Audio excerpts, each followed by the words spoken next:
Assalamualaikum warahmatullahi wabarakatuh.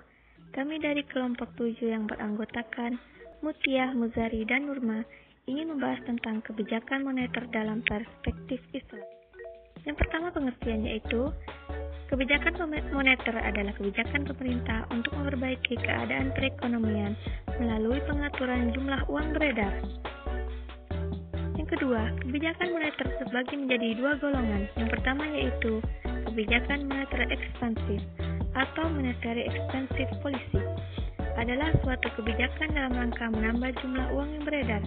Kebijakan ini dilakukan untuk mengatasi pengangguran dan meningkatkan daya beli masyarakat atau permintaan masyarakat pada saat perekonomian mengalami resesi atau depresi. Kebijakan ini disebut juga kebijakan moneter longgar atau easy money policy. Yang kedua yaitu kebijakan moneter kontraktif atau monetary contractive policy adalah suatu kebijakan dalam rangka mengurangi jumlah uang yang beredar. Kebijakan ini dilakukan pada saat perekonomian uang mengalami inflasi. Disebut juga dengan kebijakan uang ketat atau tight money policy. Instrumen-instrumen kebijakan moneter dalam syariah. Yang pertama yaitu reserve ratio adalah suatu presentasi tertentu dari simpanan bank yang harus dipegang oleh bank sentral, misalnya 5%. Jika bank sentral ingin mengontrol jumlah uang beredar, dapat menaikkan RR, misalnya dari 5% menjadi 20%, yang tempat sisa uangnya ada pada komersial bank menjadi lebih sedikit, begitu sebaliknya. Yang kedua yaitu moral suasion. Bank sentral dapat membujuk bank-bank untuk meningkatkan permintaan kredit sebagai tanggung jawab mereka ketika ekonomi berada dalam keadaan depresi. Dampaknya, kredit dikucurkan maka uang dapat dipompa ke dalam ekonomi. Yang ketiga yaitu lending ratio. Dalam ekonomi Islam tidak ada istilah lending atau meminjamkan.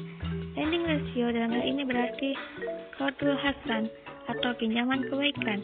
Yang keempat yaitu refinance ratio adalah sejumlah proporsi dari pinjaman bebas bunga.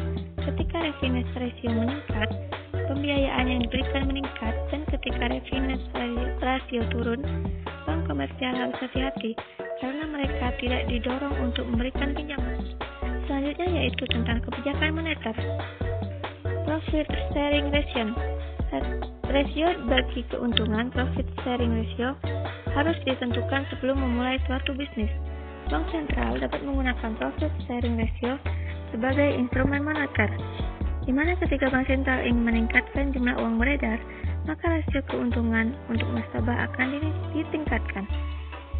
Islamic sukuk adalah obligasi pemerintah, di mana ketika terjadi inflasi, pemerintah akan mengeluarkan sukuk lebih banyak sehingga uang akan mengalirkan ke bank sentral dan jumlah uang beredar akan tereduksi. Jadi, sukuk memiliki kapasitas untuk menaikkan atau menurunkan jumlah uang beredar. Yang terakhir yaitu Government Investment Certificate, penjualan atau pembelian sertifikat bank sentral dalam kerangka komersial disebut sebagai treasury bills. Instrumen ini dikeluarkan oleh Menteri Keuangan dan dijual oleh bank sentral kepada broker dalam jumlah besar dalam jangka pendek dan berbunga meskipun kecil.